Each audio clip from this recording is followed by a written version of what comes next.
Today, I'm going to try two different approaches to the same picture side by side.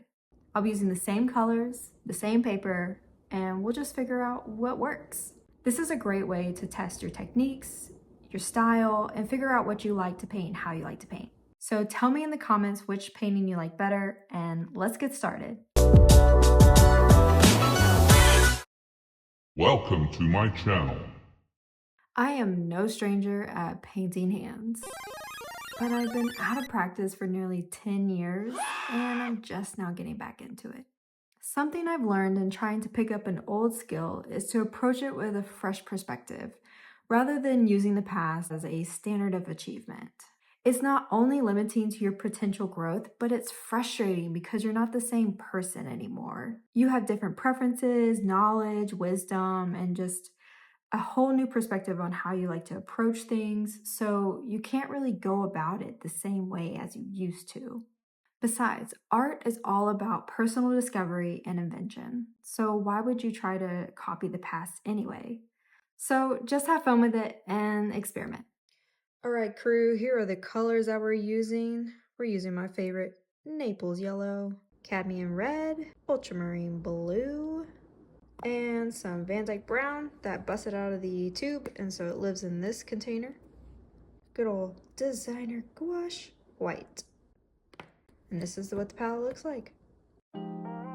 I'm painting this hand all in one color, using the saturation to create the dimension. I'm painting the second hand more traditionally, using a blend of all my colors to capture the pinks, reds, and shadows in the hand. I really like to blend the ultramarine blue and the Van Dyke brown to get this really nice shadow. For the shell on the first hand, I'm starting with midtones and highlights, carefully adding texture with a darker color, aiming to get all the details.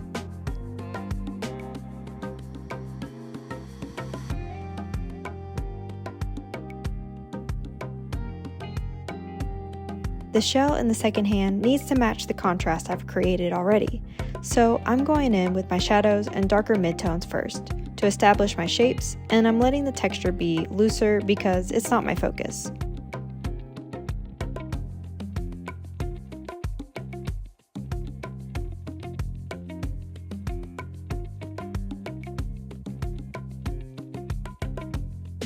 I wanted my hand on this painting to be more fleshy, so I covered it in white gouache to mute the saturation.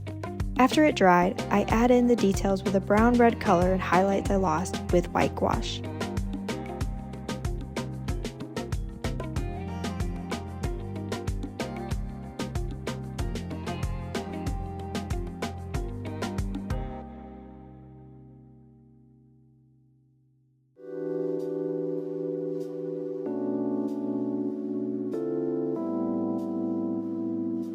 Alright, which ones do you like better? I'll spoil it. I like this one better.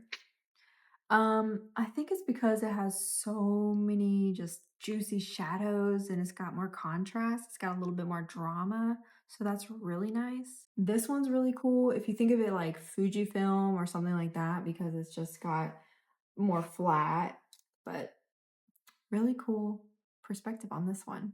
It's kind of amazing how different both of these approaches are, even though I'm using the same colors. Just the idea of the values and how I'm applying the colors. So really, when you think about it, you don't need a huge palette to paint a great painting. If anything, I just used like 4 colors.